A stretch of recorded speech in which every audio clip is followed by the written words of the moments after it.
예, 민수기 10장은 이제 9장에 이어서 6월절을 처음 이제 이스라엘이 교회 세우는 기본 틀을 한 다음에 9장에서는 6월절에 대한 선언을 하고 있습니다. 6월절은 예수 그리스도를 예표하고 있습니다. 십자가 사건이 발생하게 될 때에 이 6월절과 이렇게 딱 예수 그리스도가 정확하게 맞는 그런 상황들을 설명하고 있습니다. 그래서 6월절의 메시지가 예수 그리스도를 상징하고 있는 그런 상황에서 이제 6월절이 선포되어서 그 제문제가 구약적 입장에서 동물 제사 속에서 이 6월절 제문제를 해결하고 이제 출발하는 그런 상황에서 출발의 준비 자세를 나팔 부는 것으로 인해서 이제 이 이스라엘 12지파가 어떻게 믿음의 영적 전쟁을 이렇게 나아가는가에 대해서 10장에서 선언을 하고 있습니다. 여호와께서 모세에게 말씀하여 이르시되 은나팔 둘을 만들 때 두들겨 만들어서 그것으로 회중을 소집하며 진영을 출발하게 할 것이라. 은나팔을 만드는 거예요. 은나팔 둘을 만들어라. 은의 세력은 뭐냐면은 몹시 탐내다 갈망하다 이런 뜻이거든요.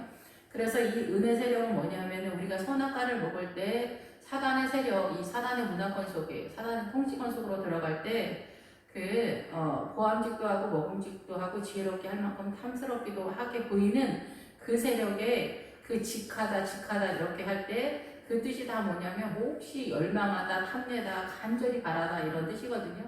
그래서 우리가 이 사단의 문화권도 이 뭐 학력이니 자식이니 뭐 부모니 이 세상의 모든 것들이 그 탐욕 속에서 우리가 열망한다는 우리 안에서 간절히 이기심 속에서 그거를 열망하는 그런 세력이거든요.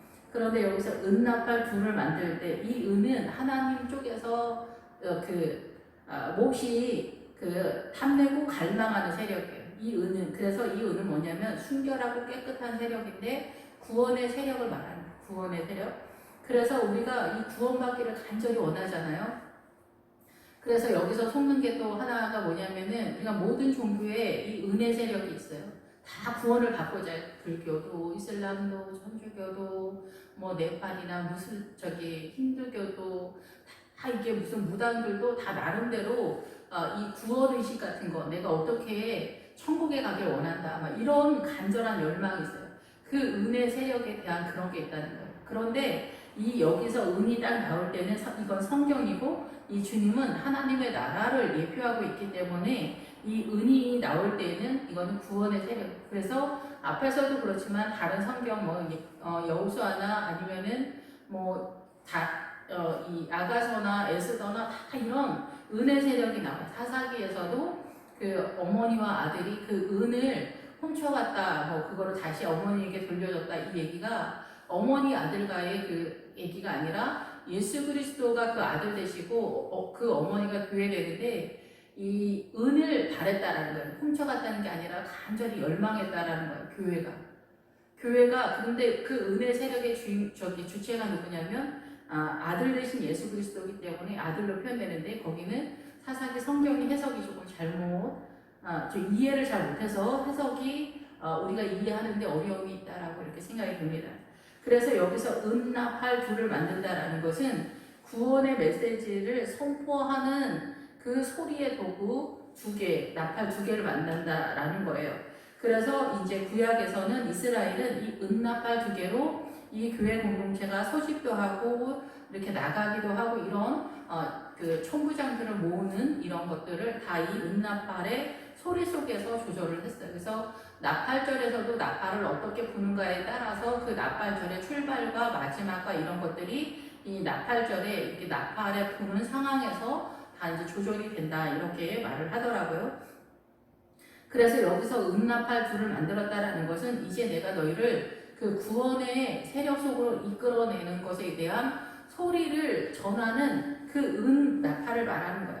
그래서 이 은이 등장하게 되면은 기본적으로 은이지만은 이 내용적인 면에서는 구원의 세력이 하나님의 그 세력이 나에게 얼마만큼 있는가. 그래서 아브라함이 막벨라 그래서 은 400이고 여호수아 10장에 보면은 요셉이 100이고 성도가 나실인이 은 50이고 이래요. 그래서 이러한 것 그리고 아가서에서는 솔로몬의 포도원을 지키는 자들에게 은 200이다.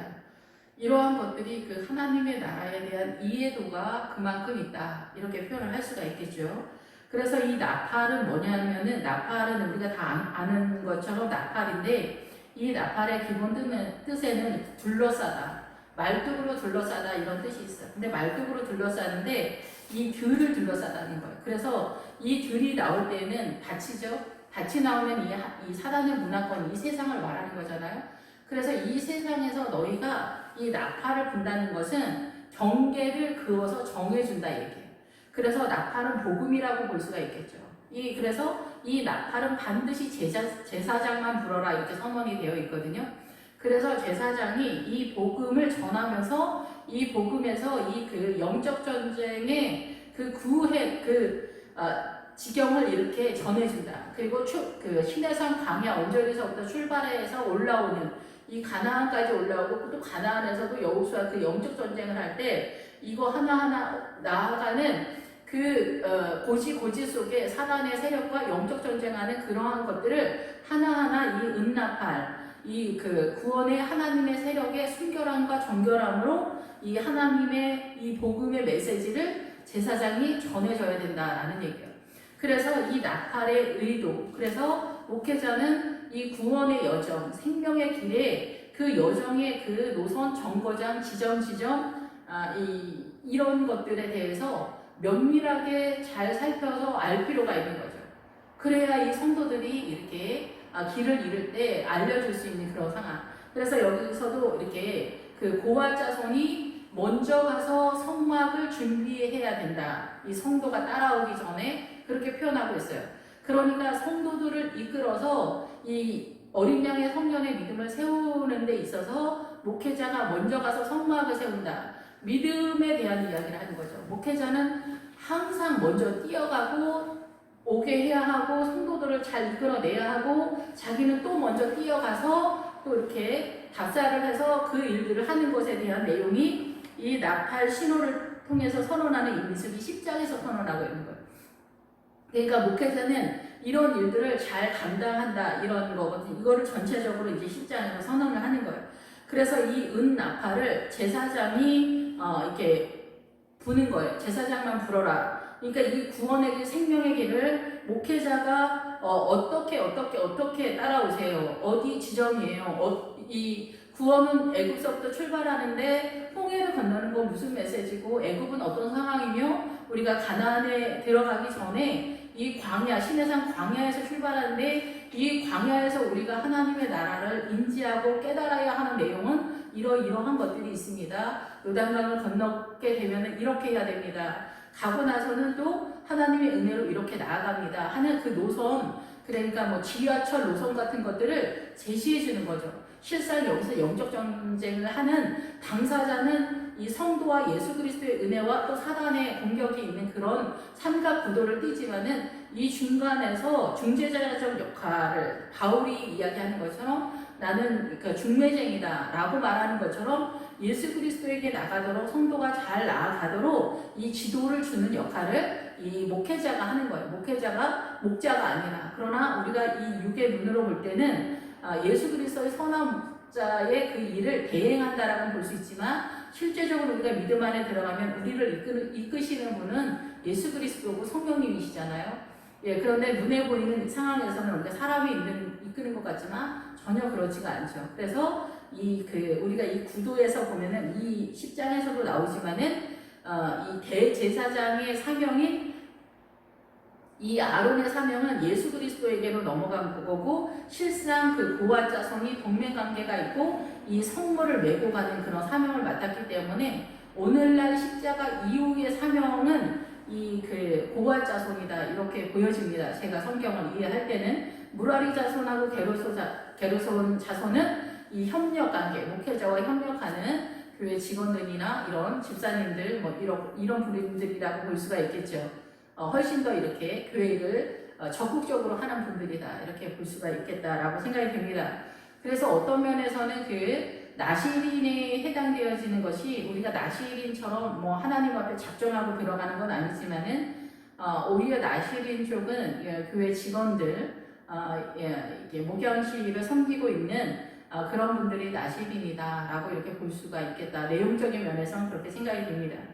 예, 그래서 이제 둘을 만들어서 이제 두들겨 만든다. 그래서 우리가 이 앞에서도 그 등잔대를 만들 때 두들겨서 만들잖아요. 동일하게 여기서도 이 은나팔을 두들겨서 만드는데 이 두들겨 만들다라는 이 뜻의 기본 어근은 머리카락을 정돈한다, 잘 꾸민다 이런 뜻이에요. 이게 아가서에도 나오잖아요.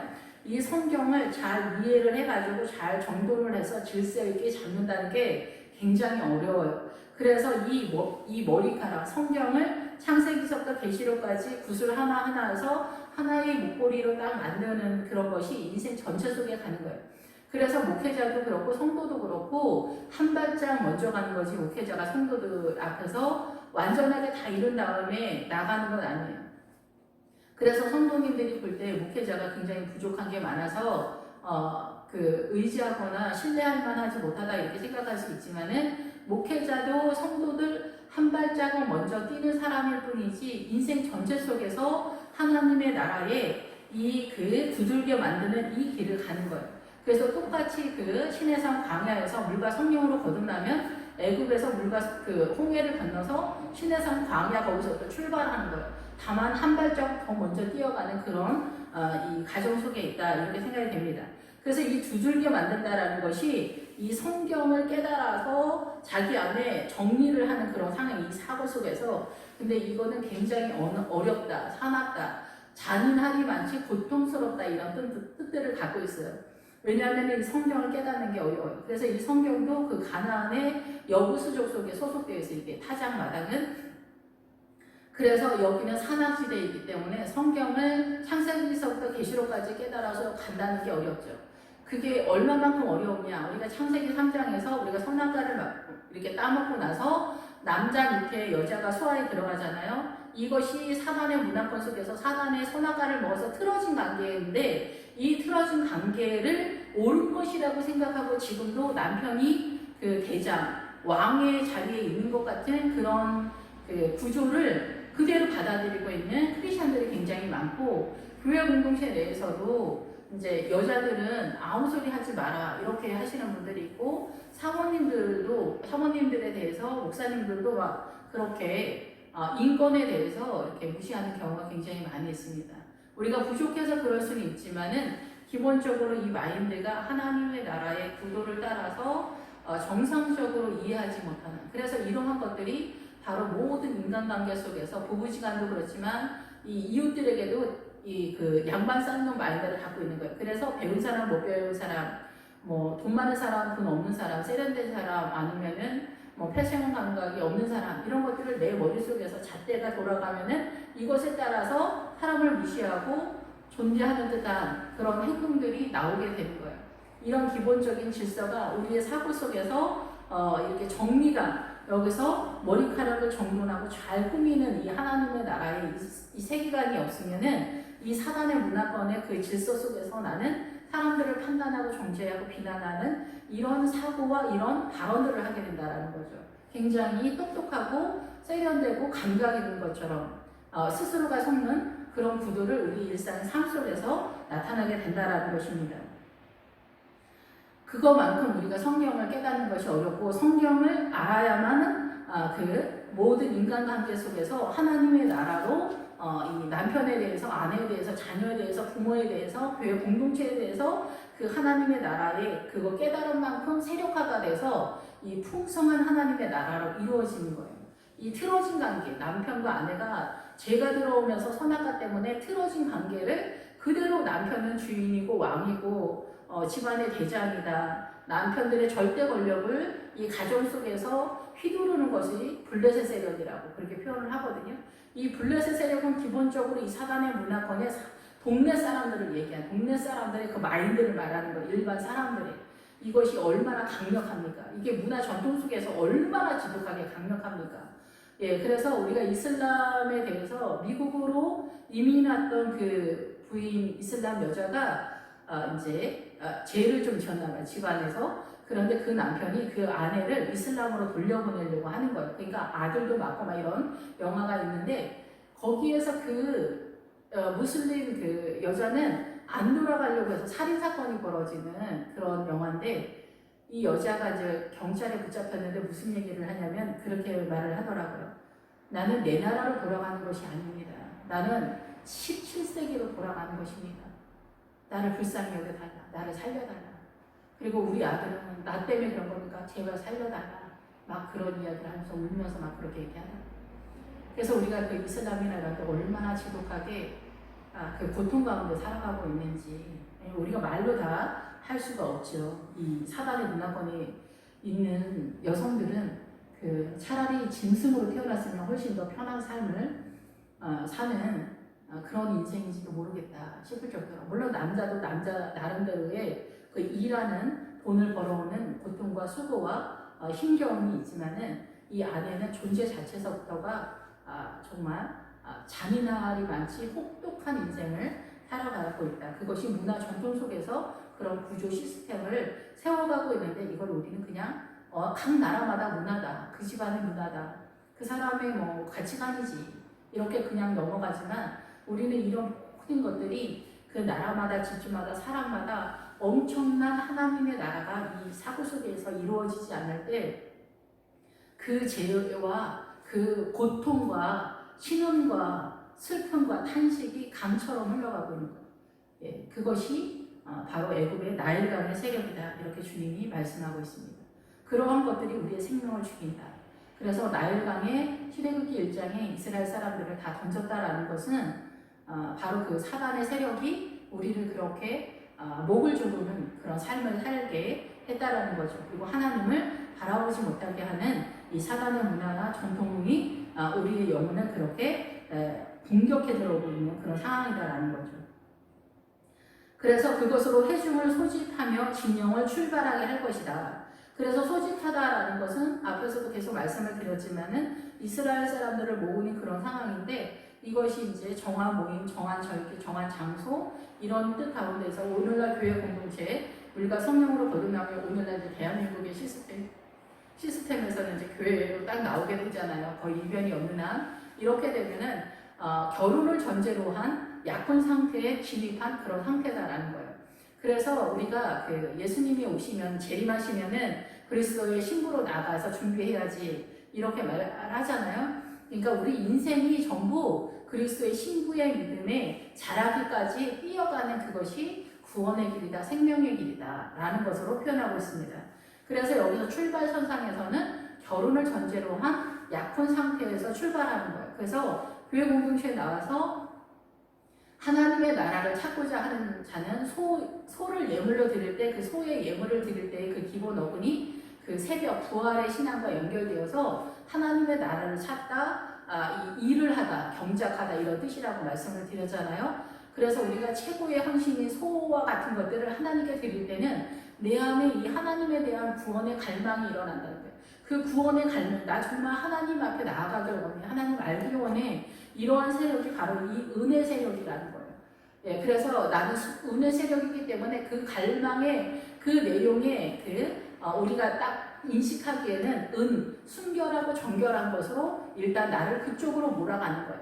이 세상적이든 하나님적이든. 그런데 믿음이 더 성숙되어져 가면은 하나님의 온전하신 뜻 가운데서 순결과 정결한 하나님의 나라가 세력화가 되고 자리를 잡는 고정되어지는 그런 자리로 나아가게 되는 것입니다. 나팔 2개를 불 때에는 온 회중이 해망문 앞에 모여서 4개로 나올 것이다.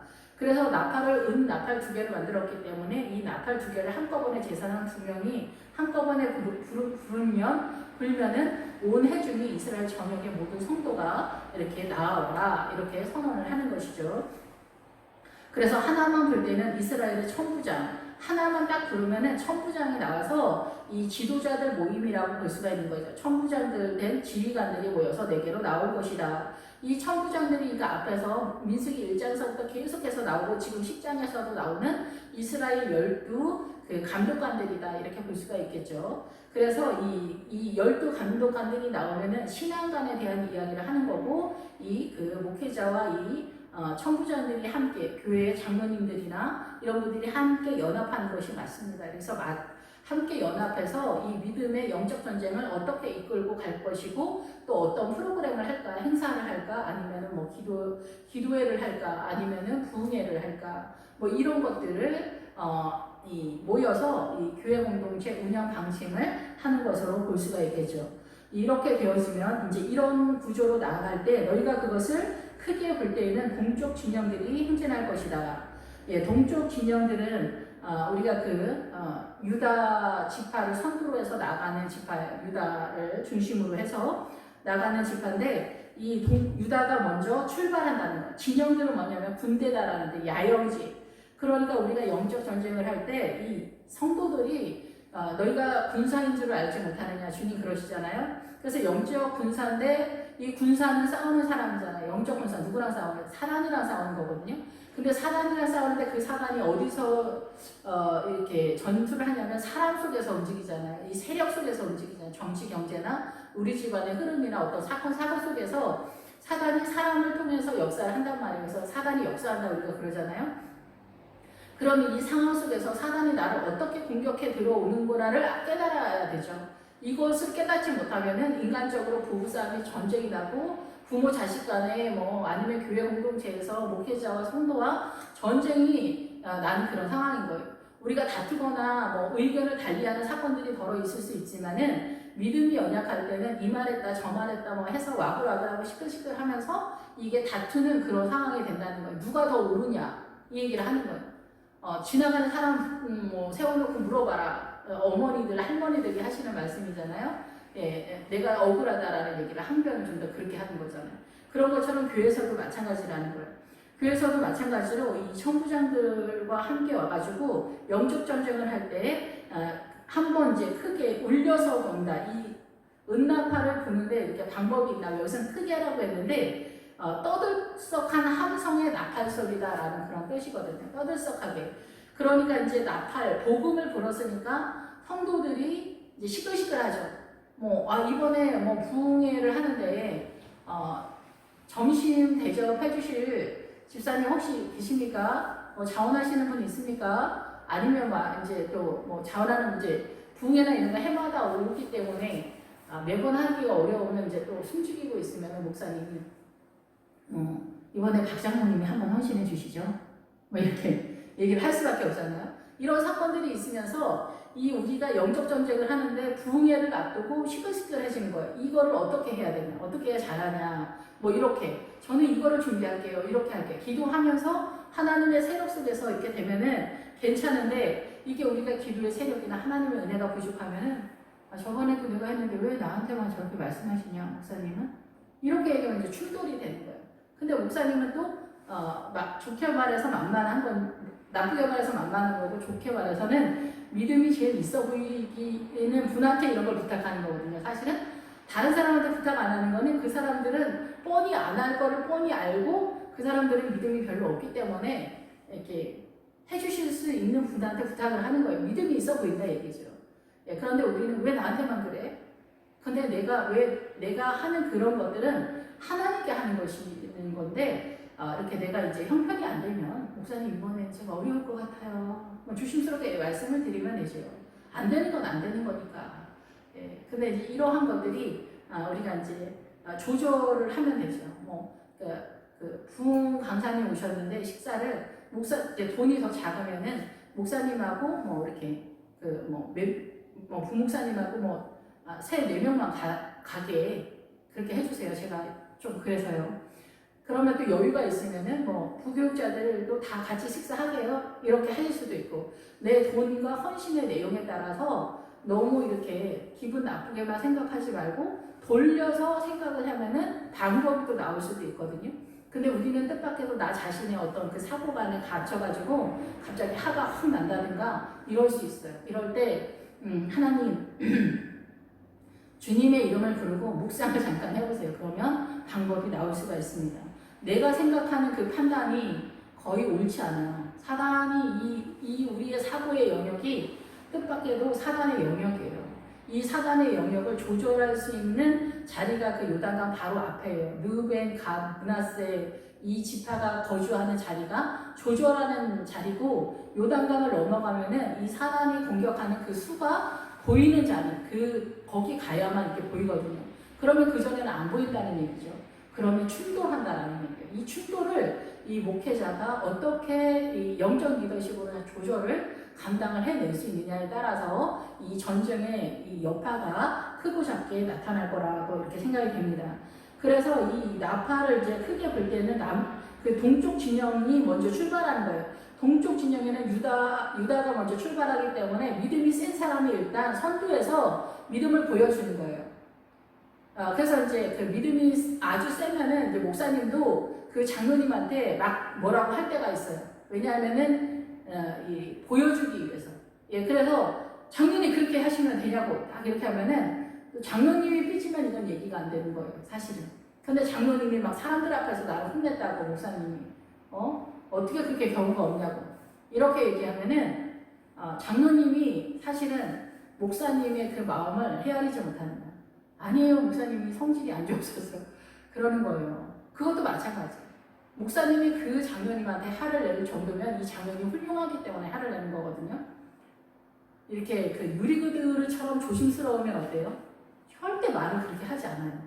저도 집사님들이 많이 있지만은 어떤 집사님은 여기까지 얘기하고 어떤 집사님은 막대해요, 제가. 왜냐면 편하고 믿음이 있으니까. 근데 어떤 분은 아주 조심스럽게 예의를 탁 해서 대해요. 왜냐하면 별거 아닌 게 너무나 예민하고, 전도사님이 그때 그거 얘기하셨다면서요. 예. 저는 그게 이제 문제인지 잘 모르는 거죠. 내가 그냥 이렇게 이런 의도에서 얘기했는데 혹시 섭섭하셨어요, 집사님? 이렇게 얘기하는 거예요. 그러니까 그 다음에는 나는 얘기를 하지 않게 되는 거죠. 믿음 쪽으로도. 왜냐하면 너무 조심스러우니까. 근데 의외로 이렇게 너무나 조심스러우신 집사님들이 간혹 있습니다. 열에 한 명씩. 근데 이제 믿음이 있으면서도 이렇게 예민하신 분들이 있고, 이제 믿음이 없이 초짜셔서 이렇게 하시는 분도 있고, 교회는 오래 다녔는데 믿음이 있는지 없는지 하여튼 예민하신 분들도 있고, 여러 종류잖아요.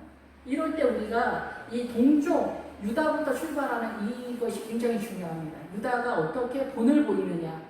그래서 교회 공동체에서 한 장로님이, 한 권사님이 믿음의 센터를 딱 잡고 있는 것처럼 엄청 훌륭한 믿음의 사람들이 있으면은 성도들이 엄청 좋죠. 목회자도 좋지. 왜냐하면 이분들이 다 시범을 보여주니까 난 정말 이 장로님처럼 저렇게 예수 믿었으면 좋겠어. 우리 신랑이 이 장로님처럼 저렇게 예수 믿었으면 좋겠어. 나는 김권사님 같았으면 좋겠어. 나도 기도를 많이 해야지. 김권사님 자녀들 믿음으로 그렇게 어려울 때도 하나님께서 그렇게 이끄시는 거 봐봐. 이런 것들을 보면서 우리가 이렇게 습득을 할 수가 있는 거죠. 예. 그래서 동쪽 진영들이 먼저 출발하고 두 번째로 이제 크게 불 때에는 남쪽 진영이 행진할 것이다. 떠나려 할 때는 나팔 소리를 크게 불어라. 예, 그래서 이제 임박한 상황이 됐어. 부흥회에 이제 내일부터 부흥회야. 그러면 오늘 저녁에는 어때요? 준비가 다 되었냐? 순서 맡은 사람들 다 준비하고 있냐? 이런 것들을 다 체크를 해야죠. 그냥 이렇게 맡겨놓고 그냥 내비두면 안 되는 거예요. 그러니까 일 처리가 이렇게 교회 공동체가 또 얼렁뚱땅 하는 사람들이 있고, 또 교회 공동체에서 열심히 하는 사람도 있지만, 또 일을 대충대충 하시거나 아니 일을 추지 못하는 분들도 있어요. 그러면은 여기에서 이제 저도 옛날에 그 부교육자 생활을 하다 보면은 은근 또 부목사님들 중에서도 굉장히 일하기 싫어하시는 분들도 있거든요. 이러면은 이제 설치는 제가 그런 것들을 해요. 그리고 이제 제가 막 쉬어야 되는 거예요. 이런 것들도 있어요. 그러니까 그때는 그때에 맞춰서 그렇게 했는데 지나오고 나니까 어떻게 해야 되겠구나 이런 것들이 좀 더 생각이 나요. 그래서 우리는 이런 일들을 보면은 서로 간에 기본 큰 일들은 부교육자들 딱 있으면은 딱 담임 목사님이 정해주는 것도 괜찮은 것 같아요. 부목사님들도 이렇게 밑에 있는 사람한테 다 맡기거나 막 이러거든요. 그러면은 큰 일들은 이 부분은 그 청년부 이 목사님이 이거 정도는 전체적으로 이렇게 해주시고 언제까지 저한테 보고해주세요. 담임 목사님 그렇게 하는 게 좋은 것 같아요. 부목사님들도 일 추진을 잘 못하시면은 이거를 미루다 보면은 이런 행사, 수련회 행사 이런 것들을 전혀 준비가 안 될 때가 있거든요. 그러니까 뭐 연합해서 하면은 청년부 목사님께서 이거를 어떻게 할 건지 전체적인 거는 파악하고 이렇게 준비하셔가지고 언제까지 저한테 보고서를 좀 내주셨으면 좋겠습니다. 어떻게 할 것인지 프로그램 전체적인 거 해주세요. 그리고 뭐 다른 부목사님들은 뭐 이런 것들을 좀 평상시에 그 부목사님들의 그 동선을 아실 거 아니에요? 그렇게 해주면은 이 다툼이 크게 연결되지 않고 이렇게 확산되지 않는 그런 상황이 될 수 있죠. 물론 담임 목사님이 그렇게 하지 않고 부목사님들이 다 알아서 잘 할 수 있으면 좋은데 그런 일은 그렇게 흔하지 않은 것 같아요. 그러니까 부교육자가 이제 저희는 이제 그 10명 정도가 안 돼, 10명 정도 되는데 그 10명 정도에서도 이게 그 일하는 것에 대해서 어려움이 있는데 만약에 더 큰 교회 수십 명의 사람들이 있으면은 연합이 안 되겠네. 거기는 아예 연합을 하지 않고 뭐 다 이렇게 알아서 따로따로 하겠지만은 따로따로 하면 이제 그 선생님들을 또 이렇게 일을 이렇게 할 때 근데 선생님들도 일을 할 때도 이렇게 골고루 이렇게 일을 나눠준다고 해서 이게 옳은 거냐? 이게 일단은 옳은 거예요. 그런데 어떤 사람은 이 골고루 나눠주는 거에서도 너무 싫어해요. 어떤 사람은 2인분, 3인분 해도 괜찮아. 믿음이 있어. 그만한 또 그게 돼. 그러면 이쪽 사람한테 밀어주는 것도 괜찮아요. 그러니까 뭐 집사님들, 주일학교 선생님들, 아니면은 부교육자들, 이러한 분들에 대한 그 파악이 담임 목사님이나 담당 교역자가 파악을 하고 있을 때 이 일들을 잘 이끌어 나갈 수 있는 그런 상황이 될 거다. 이런 생각이 들어요. 그래서 이 하나님의 나라의 영적 전쟁에서는 이 성도들을 면밀히 자세히 관찰하다라는 그런 뜻도 굉장히 많아요. 왜냐하면 잘 살펴야 그분의 믿음의 역량이 어디까지인지, 어디까지 헌신할 수 있는지 이거를 볼 수 있기 때문에 어디까지 요구할 수 있다. 이러한 것들을 이 담당 교역자와 담임 목사님이 파악할 수 있기 때문에 그런 거고 거기에 맞춰서 이 교회 공동체를 이끌어 간다면 크게 문제가 없을 것이다 라고 생각이 됩니다. 그래서 해중을 모를 때도 나팔을 불 것이라 소리를 크게 내지 마라. 소리치거나 외치거나 이럴 필요가 없다는 거예요. 그래서 우리가 교회 공동체를 할 때 무슨 일을 할 때 너무 요란스럽게 할 필요가 없는 거죠. 그래서 장로님 정도 됐으면 이 정도는 해주셔야지. 집사님이 그 정도는 해줘야지. 우리가 막 이렇게 무리하게 요구할 때가 있거든요. 믿음이 안 되고 그 사람은 그게 안 됐는데 또 우리가 막 욕심으로 그렇게 밀 때가 있어요. 그렇게 하면 안 된다는 거예요. 그렇게 하면 안 되고 여기서는 소리를 크게 내야 된다. 소리를 내면 안 된다. 이렇게 나오는 거예요. 크게 내야 될 때는 전체적인 이제 부흥회나 무슨 수련회 전이나 일주일 전, 수련회는 일주일 전에 풀가동이 돼야죠. 완전한 준비가 돼야 되잖아요. 그러면 이러한 것들에 있어서 소리를 높여야 돼요. 집사님 이거 지금까지 오늘 저녁에까지라도 오늘 저녁에라도 반드시 해놓으셔야지 이게 내일 그 다음에 이거 확인하고 그 다음에 일이 제대로 돌아갈 수 있습니다. 라는 것들을 이렇게 얘기를 해줘야 돼요. 그러니까 수련회 같은 경우는 일주일 전이고 아니면 다른 거는 이틀 전이나 3일 전이나 아니면 바로 전날이나 그 일의 상황에 맞춰서 확인해야 되는 것들은 소리를 크게 질러야 되는 상황이지만은 평상시에 믿음을 끌어내는 그 상황에서는 이게 소리를 지른다고 되는 게 아니기 때문에 믿음을 심어주는 그 작업에 주력을 해서 이끌어낼 수 있도록 그렇게 해야 될 것이다 라고 이렇게 생각이 됩니다. 이 나팔은 아론의 자손인 제사장들이 불지니 그래서 아론의 자손이 제사장이 부르니까 아론의 자손이라고 딱 나와 있잖아요. 아론이 나왔으면 대제사장을 이렇게 예표를 하고 있기 때문에 예수 그리스도인데 예수 그리스도가 나팔을 불 수 없잖아요. 우리가 이 복음의 선언은 이거는 고아 자손이 성물을 메고 가고 있기 때문에 이 목회자가 이 나팔을 불며 전체적인 것도 아울러서 관리를 하지만은 이 목회자가 이 나팔을 불고 복음에 대한 그거는 전담이다 이거지. 목회자가 전담이라는 거예요.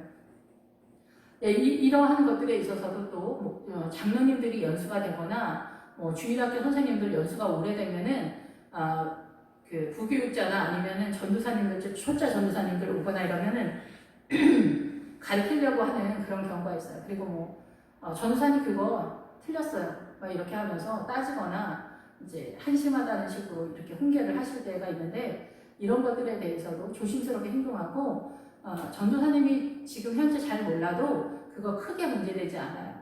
그리고 이렇게 조심스럽게 얘기하거나 이렇게 해도 되는데 우리가 이제 이런 모든 것에 대해서 이 사단의 속임수에 이 사고 속에서 이렇게 속는 경우가 많고, 너희 대대의 영원한 율례니라. 율례가 나오면은 조각하다 새기다라는 그런 뜻을 가지고 있잖아요. 그래서 이 율례가 나오면은 이 율법을 우리의 영혼 속에 새기거나 조각을 해서 정확하게 알고 그 말씀을 따라 이 말씀에 나를 맞춰야 된다는 거죠. 그리고 이게 부정하지 않는 것, 정한 음식이 그 동물의 소가 있잖아요. 되새김질을 해라.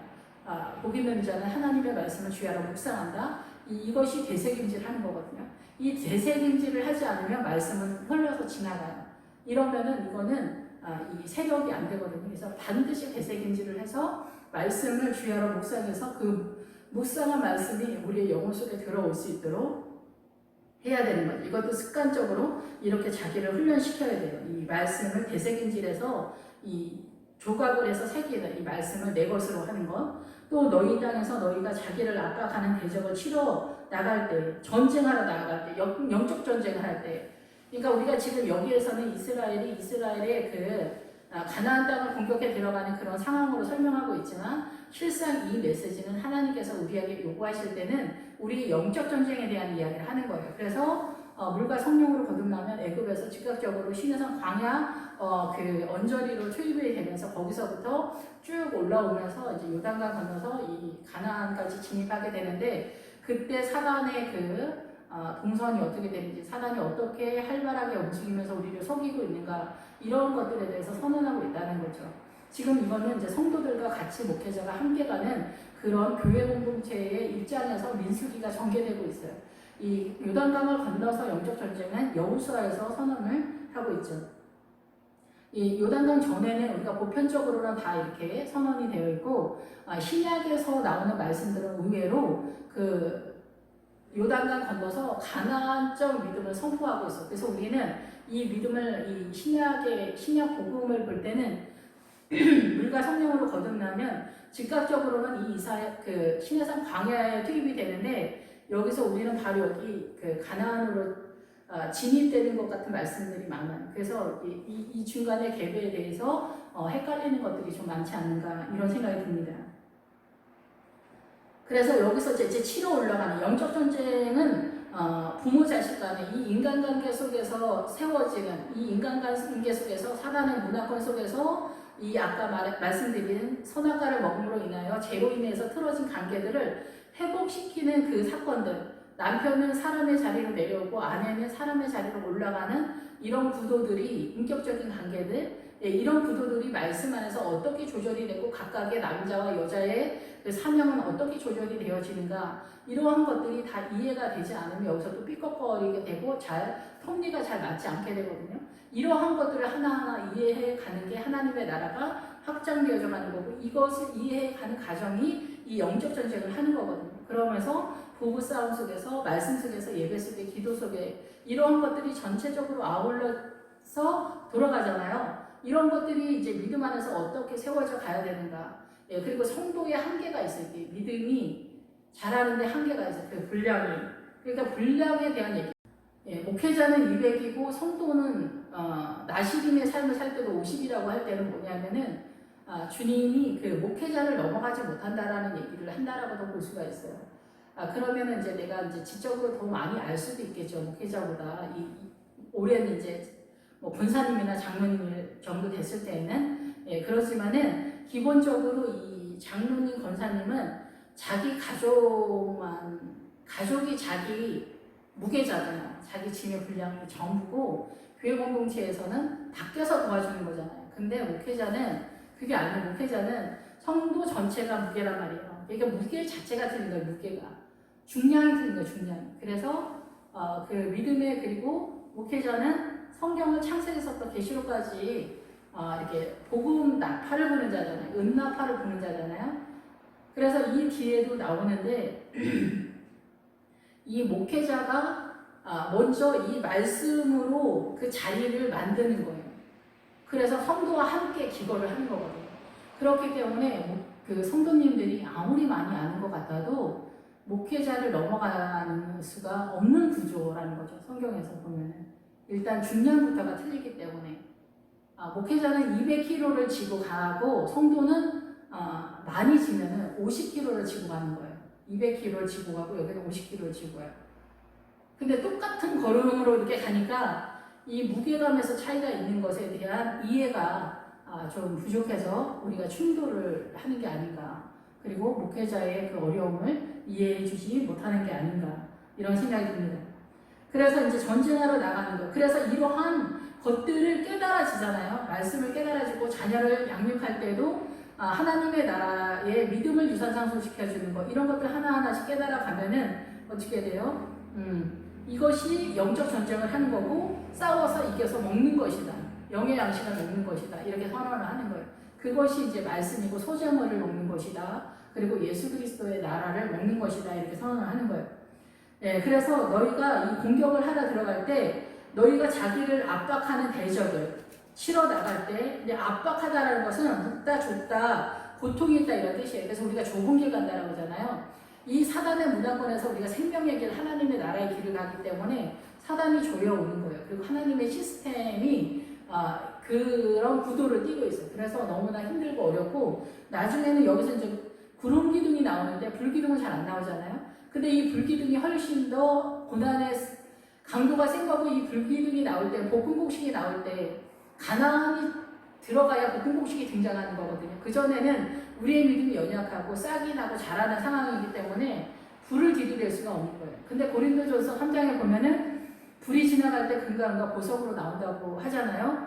그러니까 불과 같은 그 고난이 내 몸에 붙은 것 같은 상황이 되고 내가 이 세상에서 우리 가족이 속썩이했고 뭐 힘들고 어려워서 불과 같은 고난이 아니라 하나님의 나라를 위해서 믿음을 세워가는 것 속에서 이 안에 불이 붙은 것 같다 이 얘기를 하는 거거든요. 그래서 금과 은과 보석으로 나오는 거예요. 보통 성도들은 믿음으로 구원의 길로 빠지는 고난이거든요. 근데 이 목회자들의 이 불이 붙은 것 같은 고난은 하나님의 나라를 세우는 고난이어서 이 고난의 내용이 좀 틀린 그런 상황이에요. 그래서 고린도전서 3장에 그 불이 지나가서 금과 은과 보석으로 나온다는 말씀은 이 그 가나안에 입성한 상태의 고난이라는 거예요. 가나안에 들어가면 거기서 나는 음식을 먹는다. 그럼 믿음의 영의 양식이 전혀 다른 모양으로 나타난다는 거예요. 그래서 거기서 볶음곡식을 먹는다라는 거거든요. 예, 볶음곡식은 불로 이렇게 볶아서 먹잖아요. 그만큼 난이도가 어렵고 몸에 불이 붙은 것 같은 힘겨움과 어려움이 있다는 거죠. 이 압박하는, 그래서 모든 성도도 기본적으로는 좁은 길을 가는 거예요. 그 좁은 길에 우리가 이제 일반적으로 인식할 수 있는 거는 뭐 주일선교나 11조나 뭐 헌신이나 여전도 회장이나 뭐 남전도 회장이나 아니면 부흥회 뭐를 하거나 뭐 교회 행사를 하거나 뭐 할 때 뭐 맡거나 뭐 이런 것들일 수도 있죠. 소소하게는. 그러나 실질적으로 그 믿음 안에 들어가면은 훨씬 더 큰 이 세상을 버리는 고난의 내용이 우리에게 결단을 요구하는 것들이 너무나 많이 있다라는 거죠. 그래서 주님 제가 죽겠습니다. 그래서 사도 바울도 나는 날마다 죽는다 이렇게 얘기하는 거예요. 날마다 죽는다는 거는 내 고집을 세우지 않는다. 세상을 욕심으로 하고 세상을 탐욕으로 해서 세상을 소망하지 않는다. 나는 하나님의 나라만 꿈꾼다. 나는 하나님의 나라에 나의 모든 것을 맞춘다. 그래서 아까 소예물을 드릴 때 거기에서 기본적으로 꺾다라는 뜻이 있어요. 그러니까 꺾어버린다. 장미를 꺾다 뭐 이렇게 하는 것처럼 내 고집을 꺾고 들어간다는 거예요. 나의 존재, 나의 이 세상에서 나의 어떤 그 모든 사상적 이념, 소망, 이 욕심, 뭐 모든 것을 꺾고 들어가는 게 하나님의 나라예요. 그것에 대한 절대적인 헌신이 거국적으로 소의 예물 속에서 나타나고 있다는 거죠. 그것이 부활의 믿음, 아침, 새벽의 믿음, 그 부활의 믿음과 연결선상에서 기본 어근을 같이 쓰고 있습니다. 그래서 나팔을 크게 불지니 그리하면 너희 하나님 여호와가 너희를 기억하고 너희를 너희의 대적에게서 구원하리라. 그래서 이렇게 고난의 길, 생명의 길을 갈 때 너희가 어려움이 있을 거다. 그럴 때 하나님 앞에 나팔을 크게 벌어라. 이 여기서 말하는 나팔은 이게 복음적 나팔을 이해한 그 기도의 자리라고 볼 수가 있겠죠. 기도의 자리에서 주님 나를 구원해 주세요. 제가 이렇게 지금 고통 가운데 있습니다. 제가 탄식 가운데 있습니다. 내가 그 죽을 것 같은 상황에 있습니다. 주님. 이럴 때 우리의 마음. 그래서 불과 같은 고난이 이렇게 불기둥이 있을 때 그 불기둥의 기본 어근은 나선형 그 계단이라는 뜻이거든요. 이 나선형 그 계단이 바로 천국으로 연결되는 거예요. 그래서 가나안에 이송하게 되었을 때는 우리 안에 하나님과 나 사이에 내가 인지하는 상황 속에서 하나님의 나라가 연결된다라는 거죠. 그래서 이제 그거에 대한 내용이 이제 또 뒤에도 나오니까 10장 뒤에도 나오니까 오후 예배 때 다시 말씀을 드리도록 하겠습니다. 그러면 내가 너를 구원해 줄 거라는 거예요. 그때마다 내가 생명에게 평안, 쉼과 안식처로 내가 이끌어낼 거다. 그렇게 해서 가나안의 영적 전쟁과 최고의 믿음인 그리스도의 신부의 믿음에 이르기까지, 아가서 술람미 여자의 믿음에 이르기까지 내가 인도해 줄 거다라고 선언하는 거죠. 또 너희의 희락의 나라, 너희의 기쁨과 즐거움의 나라는 예배와 기도와 하나님의 나라가 이루어지는 그런 세력 속에 있을 때 너희가 정한 절기, 정한 절기는 이제 절기 속에 이제 절기가 정한 절기 때 장소 모임 이런 게 있죠. 이 이스라엘에. 그래서 이제 기독교에서도 이제 부활주일이나 뭐 성탄 아니면 이제 맥주 감사주일 이런 거는 이제 구약적인 절기로 지키진 않지만은 맥주 감사주일이나 이런 것들은 그 단을 한 단씩 하잖아요. 이런 것들이 오는 건 뭘까요? 이게 밀 한 단 이런 것들 오면 뭘까요? 이게 말씀이잖아요. 그러니까 맥주절 같은데 우리가 구약에서는 그 농산물을 제일 먼저 한 거를 하나님께 드리는 것으로 표현되지만은 신약 시대에서는 이 곡식의 의미가 이 복음이기 때문에 부흥회나 이런 거를 해야 되겠죠. 일주일 동안. 예, 그래서 맥주절 이런 행사가 있으면은 뭐 절기 맥주 감사 헌금 드리세요. 이게 중요한 게 아니에요. 맥주 감사 헌금도 드려야 되겠지만은 그 맥주절이 말하는 의도는 이 보리 밀 한 단씩 가져오는 거잖아요. 자기의 농사 속에서. 그러니까 이게 그 사경회를 해야 된다. 말씀을 전하는 그런 절기다 얘기예요. 그러니까 이 부흥회를 그때 해야죠. 예, 그러니까 이 이스라엘의 절기는 다 제가 볼 때는 거의 대부분 한 일주일씩 보름인 경우도 있고 뭐 열흘이고 뭐 이렇게 해도 되지만은 이 보편적으로 한 일주일씩 월요일서부터 금요일까지 그리고 뭐 저기 토요일 이제 주일날 열기가 되니까 이제 월요일서부터 이렇게 한 일주일씩 그 저기 부흥회를 하는 게 거의 이변이 없는 한 맞아요. 주일날 한 번씩 만나가지고 예배드리고 믿음이 커간다? 이건 불가능합니다. 이건 불가능해요. 절대적으로 불가능해요. 그래서 주님은 너희가 모이기에 힘써라. 왜냐면은 창세기서부터 계시록까지 이 성경을 아버지대로 제가 다 안다고 쳐도 다 잘 모르지만은 안다고 쳐도 이것을 성도님들한테 알려주는데 시간이 얼마나 많이 걸리겠습니까? 어마어마한 시간이 걸리는 거예요. 창세기를 다 뜬다. 출애굽기를 다 뜬다. 이런 것들이 뭐 1년씩 걸리잖아요. 1년씩 걸리는데 만약에 더 자세히 하면 1년 이상 걸릴 수도 있잖아요. 그렇게 되면 어떻게 돼요? 이게 66권인데 1년씩 뛴다고 하면 60년이 걸리네. 60년 걸리네. 60년. 그러니까 좀 한 반으로 한다고 하더라도 30년 걸리는 거예요. 그러니까 제가 요즘 나이가 들면서 느끼는 거는 정말 좋은 교회를 다니는 것이 정말 은혜구나. 옛날에 박영성 목사님 배우자의 복과 그 목회자의 복이 최고라고 그렇게 얘기했거든요. 박영성 목사님은 배우자의 복이라고 얘기하셨어요. 1순위를. 2순위를 목회자 복이라고 했는데 제가 볼 때는 목회자의 복이 1순위고 2순위가 그 배우자의 복인데 이 두 개는 사실은 둘 다 1순위인 것 같아요. 이 배우자는 곧 나 자신이기 때문에 이 생명이라고 봐야 돼요. 배우자는. 그 배우자가 어떠한 신앙관을 갖고 있느냐가 결국 내가 죽고 사는 거하고 연결되어 있잖아요. 그러니까 이 배우자의 복과 이 목회자의 복이 같이 가는 거예요. 같이 생명력이니까. 그래서 하와는 생명이라는 뜻이거든요. 그래서 아내를 잘 이렇게 구하는 사람이 그 생명을 갖고 있는 믿음의 딸을 구하는 것이 하나님께 속했다 그러잖아요. 잠언 30장에. 예. 그래서 이 정한 절기에 이 절기가 거의 대부분 그렇다는 거예요. 거의 절기가 거의 대부분 이 말씀 속에서 간다는 거예요. 그래서 이 10장 이 후반절에도 보면 그러지만은 말씀으로 자리를 잡고 말씀으로 공격해 들어가고 말씀이 다 이끌어내는 거예요. 말씀이 이 사고관이 무섭잖아요. 자판이 우판이 자파 빨갱이가 그렇게 무섭잖아요. 전 세계를 휩쓸어서 나라를 다 초토화를 시킬 만큼 이 빨갱이의 세력이 그만큼 대단한데 그 사람들도 그게 나름대로 훌륭한 거라고 생각을 하고 뛴 거겠죠. 예, 이 신천지 뭐가 문제일까요? 왜곡된 예수 그리스도에 대한 사고가 아니잖아요. 이거 절대 못 나오잖아요. 예, 통일교 다 여호와 증인 요새는 하나님의 교회 다 왜곡된 사고관이잖아요.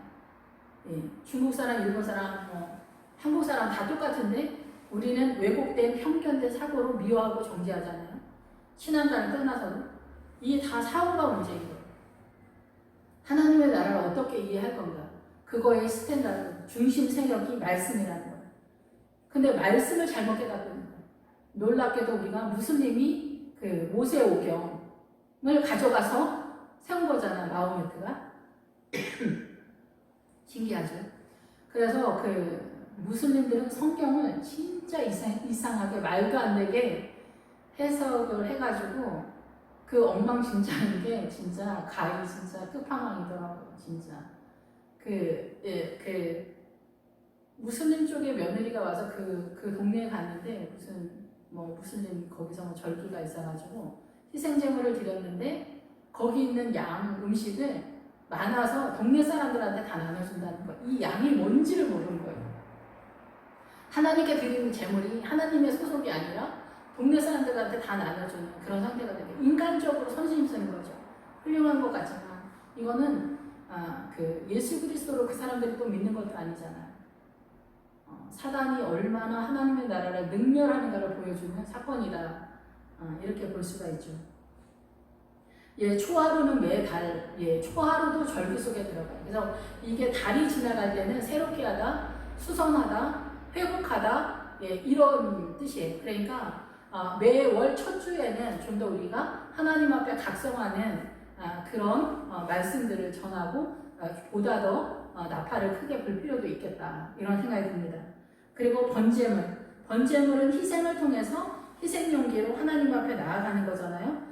그런데 이제 이 번제물이 예배의 기본을 딱 선언해요. 이 번제에 대한 그 제사를 보면은 근데 여기서 이제 기본적으로 번제물은 희생제물로 연기가 올라가는 거기 때문에 여러분의 희생이 그 하나님의 나라로 어떻게 세워져 가는가 그렇게 얘기하고 이것이 향단으로 연결되어지면은 기도의 세력까지 연결된다라고 볼 수가 있습니다.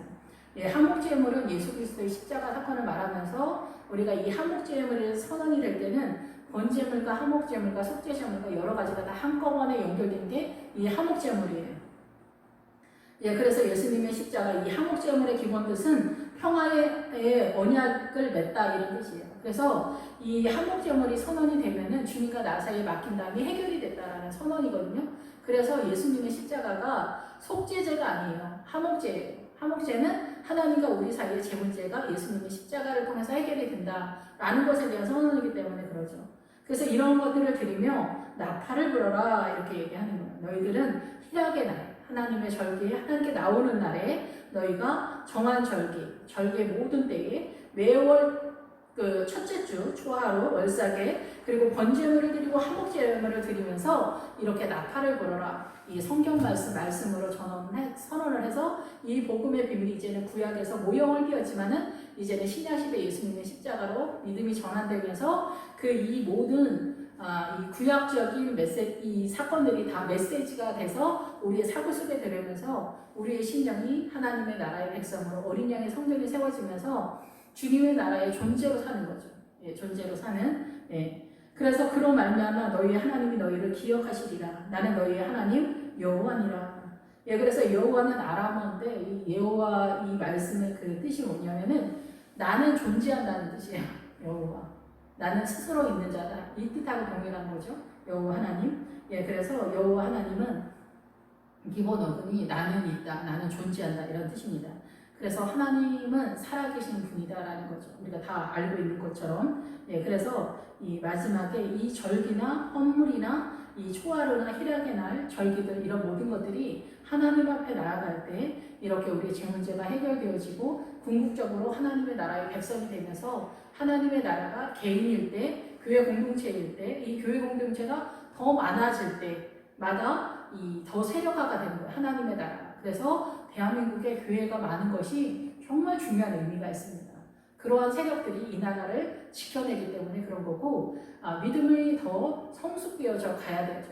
예, 아무리 우리가 교회가 많아도 이스라엘이 하나님에 대한 이해도가 이렇게 우상적으로 변모될 때, 타락할 때, 부패되었을 때, 세속화가 되었을 때 그럴 때는 우리가 하나님의 백성이 아닌 게 되는 거예요. 예, 그렇게 돼서는 착한 척으로 믿음이 아니거든요. 그러면 그건 하나님의 나라가 아니에요. 그렇게 되면은 이스라엘이 망했던 것처럼 위태위태해지는데 지금 우리나라가 믿음이 우리가 이제 나태해지니까 이 대한민국이 위태위태한 그런 상태로 이제 격동기처럼 혼란한 상태에 지금 있다. 이렇게 좌파우파하면서 있다라고 생각이 됩니다. 네, 그래서 우리가 사단도 성도랑 사람들을 꼬실 때는 미혹할 때는 착한 척, 평화, 공의 이런 걸로 속입니다. 하나가 되자 이런 걸로 속이는 겁니다. 그래서 그 하나가 되자로 WCC가 넘어갔는데 그게 헤브론의 세력이거든요. 헤브론의 뜻이거든요. 사단이 움직이는 거에 교회 공동체가 넘어간 거죠. 이 아모리족 속의 다서당이 어디서 움직여요? 막게다 굴에서 숨어 있는 거를 여호수아가 잡아오잖아요. 그 막게다 굴이 목자들의 거처다, 야물이다라는 그런 뜻입니다. 그래서 사단은 이 교회 공동체에서 제일 활발하게 공격적으로 활동을 하고 이 세상도 움직이는 거예요. 그러니까 교회 공동체가 소금과 빛의 역할이 점점 약해지면은 사단은 더 활성화가 되는 거고 우리의 눈은 어두워서 먹히는 그런 상태가 되는 것입니다. 예, 그래서 어둠은 단순히 깜깜한 밤이다가 아닙니다. 사단의 그 세력이에요. 그리고 귀신들의 세력이에요. 예, 그래서 그 사단의 그 어둠의 세력이 얼마나 대단하게 움직이는지 그 어둠은 무서운 거예요. 아주 무서운 거예요. 우리를 꼼짝하지 못하게 하는 그런 세력이라는 거죠. 기도하겠습니다. 할렐루야. 주님 감사 영광 찬양 드립니다. 우리의 연약함을 아시는 주님, 저희가 이 사단의 문화권에서 정말 선악과를 보면서 먹음직도 하고 보암직도 하고 지혜롭게 할 만큼 탐스럽기도 한 그 세력이 오늘날도 우리는 이 사단의 문화권에서 이 세상에서 세상을 흠모하면서 살아가고 그것에 대한 문화적 가치가 절대적으로 또 옳은 것이라고 생각하면서 살아가고 있는데 이거는 사단의 절대적인 미혹의 세력이라는 거 우리가 완전하게 속고 있다는 것을 주님 깨달을 수 있는 것은 말씀뿐입니다. 말씀에서 우리의 쉼터와 안식처를 찾을 수 있고 공격을 하며 이 말씀 속에서 하나님의 나라가 세워져 가도록 이 대한민국을 축복하여 주시고 전 세계 모든 선교사들과 함께하여 주시며 은혜를 더해 주셔서 전 세계에 다시 한번 복음이 활성화가 되고 세력화가 돼서 일어나는 놀라운 은혜를 허락하여 주시옵소서. 주님 감사드립니다. 예수 그리스도 이름으로 감사하며 기도했습니다.